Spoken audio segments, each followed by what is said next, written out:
In digital Marathi, जनतेच्या हक्काचं व्यासपीठ। येत्या 20 मे 2024ला लोकसभा निवडणुकीसाठी निवडणूक होणार आहेत आणि त्यासाठी आचारसंहिता लागू करण्यात आली आहे। सोमवारी 18 मे रोजी जिल्हाधिकारी अशोक शिनगारे यांच्या अध्यक्षतेखाली राज्यातील राजकीय दलांच्या प्रतिनिधींची बैठक झाली। यावेळी आचारसंहिता लागू झाल्यानंतर काय करायचे, नामांकन पत्र कसे भरायचे याबद्दल मार्गदर्शन करण्यात आले। आपल्याला माहितीच आहे, भारत निवडणूक आयोगाने परवा 16 तारखेला आदर्श आचारसंहिताने निवडणुकीची सूचना प्रसिद्ध केलेली आहे।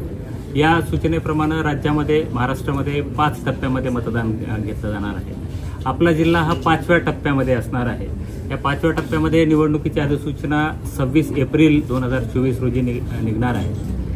या अधिसूचनेनुसार नामनिर्देशन पत्र सादर करण्याचा अंतिम दिनांक 3 मे असणार आहे।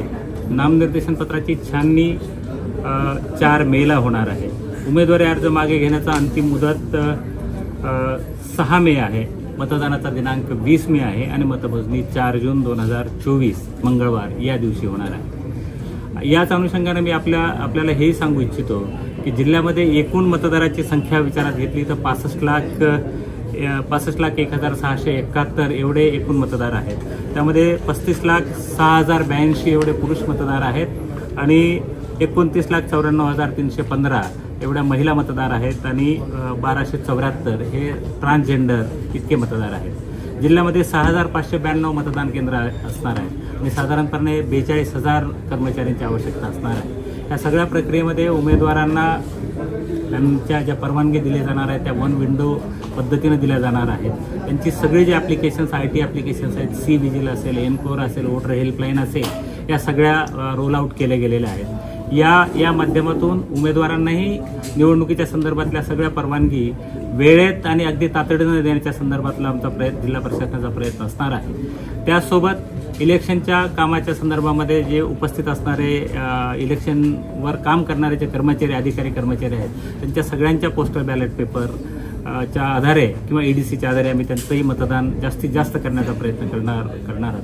त्यामध्ये पोलीस अधिकारी किंवा पोलीस कर्मचारी आहेत त्यांचाही समावेश असणार आहे, वाहन चालकांचा समावेश असणार आहे। एकत्रितपणानं विचार केला तर या जिल्ह्यामध्ये जी सगळी निवडणुकीची यंत्रणा आहे ती सगळी निवडणुकीच्या दृष्टिकोनातून सज्ज झालेली आहे। आदर्श आचारसंहितेची अंमलबजावणी सगळ्या जिल्ह्यामध्ये सुरू झालेली आहे। साधारणपणे प्रत्येक महानगरपालिकेमध्ये बॅनर, पोस्टर वगैरे काढण्याची सध्या परिस्थितीमध्ये कारवाई चालू आहे। सगळ्याच ठिकाणी शासकीय, निमशासकीय आणि प्रायव्हेट इमारतीच्या संदर्भातल्या ज्या होर्डिंग्स, बॅनर, पोस्टिंग्स लागलेल्या आहेत त्याही काढण्याची प्रक्रिया सध्या परिस्थितीमध्ये चालू आहे। निवडणूक आदर्श आचारसंहितेच्या संदर्भाची प्रभावी अंमलबजावणी करण्यासाठी राजकीय पक्षांची बैठक घेतलेली आहे। आजही सर्व माध्यम प्रतिनिधींना आम्ही आमंत्रित केलं होतं आणि त्यांच्या माध्यमातून सर्व जनतेपर्यंत या निवडणुकीचा कार्यक्रम पोहोचवा असं आम्ही त्यांना आवाहन केलेलं आहे आणि आपल्याकडून ते निश्चितपणे केलं जाणार आहे अशी मी अपेक्षा व्यक्त करतो। धन्यवाद। यावेळी प्रथमच नवीन नोंदणी जी आहे ती कधीपर्यंत करायची? नवीन नोंदणीच्या संदर्भामध्ये भारत निवडणूक आयोगाकडच्या सूचना अत्यंत स्पष्ट आहेत। जे फॉर्म्स किंवा ॲप्लिकेशन फॉर्म्स निवडणूक आदर्श आचारसंहिता लागण्याच्या किंवा निवडणुकीची घोषणा करण्याच्या पूर्वी प्राप्त झालेले आहेत ते रेग्युलर पद्धतीने करता येऊ शकतील। आदर्श आचारसंहिता अंमलात आल्याच्या नंतर फॉर्म नंबर 7 जो वगळणीचा आहे तो प्रोसेस करण्यात येणार नाही, मात्र ॲडिशनचा जो फॉर्म आहे तो प्रोसेस केला जाणार आहे आणि ही सगळी जी माहिती आहे ते ASD लिस्टमध्ये त्याचा समावेश केला जाणार आहे। धन्यवाद। सर, यादीमध्ये आमचं नाव आहे की नाही असं काही हेल्पलाईन चालू आहे? वोटर हेल्पलाईन निश्चितपणानं चालू आहे। ते आपल्याला त्या ॲपच्या माध्यमातून त्याची माहिती निश्चितपणानं घेता येऊ शकेल आणि त्या ॲप्लिकेशनचा वापर आपण केला तर आपल्याला आपलं मतदान केंद्र कुठं लोकेट केलेलं आहे त्याचंही आपल्याला माहिती मिळणार आहे। सर, एक उमेदवार किती खर्च करू शकतो? उमेदवार कितीही खर्च करू शकतो, फक्त त्यानं केलेल्या खर्चाचा ॲक्युरेट आणि करेक्ट हिशोब जिल्हा निवडणूक निर्णय अधिकाऱ्याला दिला पाहिजे। खर्च करण्याची कमाल मर्यादा 95 लाख आहे लोकसभेसाठी, मात्र उमेदवारांना किती खर्च करायचा तो त्याचा वैयक्तिक अधिकार आहे। हा वर्षी जे संपूर्ण राज्यामध्ये मराठा आरक्षणाचं किंवा OBC आरक्षणाचं अशा विविध संघटनांचे मोर्चे आंदोलन सुरू झाली होती। आता आचारसंहिता लागली, काही संघटनांनी असं देखील घोषित केलेलं आहे की प्रत्येक ठिकाणी आपापले उमेदवार 10-10, 20-20, 50-50 संख्येने उभे करा। असे जर उमेदवार उभे राहिले तर EVPAT किंवा बॅलेट पेपर कशा पद्धतीने या संदर्भामध्ये आपण भारत निवडणूक आयोगाच्या ज्या सूचना प्राप्त होतील ते आपण जनतेपर्यंत पोहोचवू आणि त्या अनुषंगाने पुढची कारवाई करता येऊ शकेल. सर, विशेष करून महिला आणि दिव्यांग हा पहिल्यांदा मला वाटतं त्याच्या संदर्भात जिल्ह्यामध्ये 6,592 मतदान केंद्र आहेत. मात्र या सगळ्या मतदान केंद्रावर मागच्या निवडणुकीचा माहिती घेतली असता होणारं मतदानाचं प्रमाण किंवा टक्केवारी जी आहे ते कमी होते जिल्ह्यामध्ये. ही वाढावी याच्यासाठी स्वीपच्या माध्यमातून सगळ्या मतदान अधिकारी कर्मचाऱ्यांच्या मार्फत मतदार जागृतीचे कार्यक्रम आपण हाती घेतलेले आहोत. राजकीय पक्षांनाही आपण त्यांना आवाहन केलेलं आहे.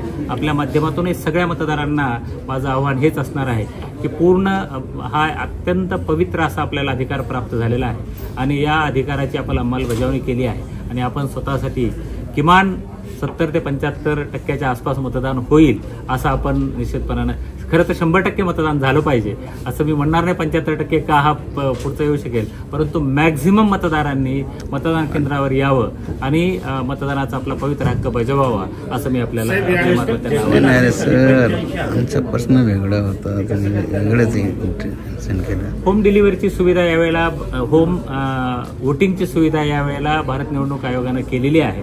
त्याच्या संदर्भातले यथावकाश गाईडलाईन प्राप्तही झालेल्या आहेत. त्याची असेसमेंट केलं जाईल किती मतदार अशा वोटिंगचा लाभ घ्यायचा आहे आणि त्याप्रमाणे वोटिंगच्या टीम तयार करून त्यांच्याकडून होम वोटिंग. आमचा प्रश्न वेगळा होता.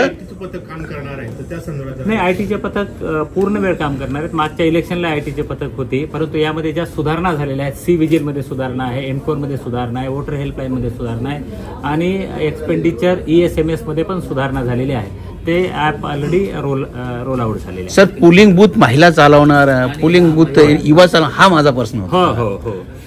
एक नाविन्यपूर्ण बाब म्हणून जिल्ह्यामध्ये ज्या महिलांच्या मार्फत चालवले जाणारे पोलिंग बूथ आहेत, पोलिंग स्टेशन्स आहेत, त्याची संख्या आपण वाढवलेली आहे. युवा मतदाराच्या मार्फत चालवलं जाणारे एक प्रातिनिधिक स्वरूपामध्ये एक मतदान केंद्र आपण स्थापन करतो. त्याशिवाय पूर्णतः दिव्यांगांनी चालवलेलं मतदान केंद्रही जिल्ह्यामध्ये आपण स्थापन करतो. प्रत्येक मतदार संघामध्ये असेंब्ली सेगमेंटमध्ये एक अशा पद्धतीने आपण स्थापन करतोय.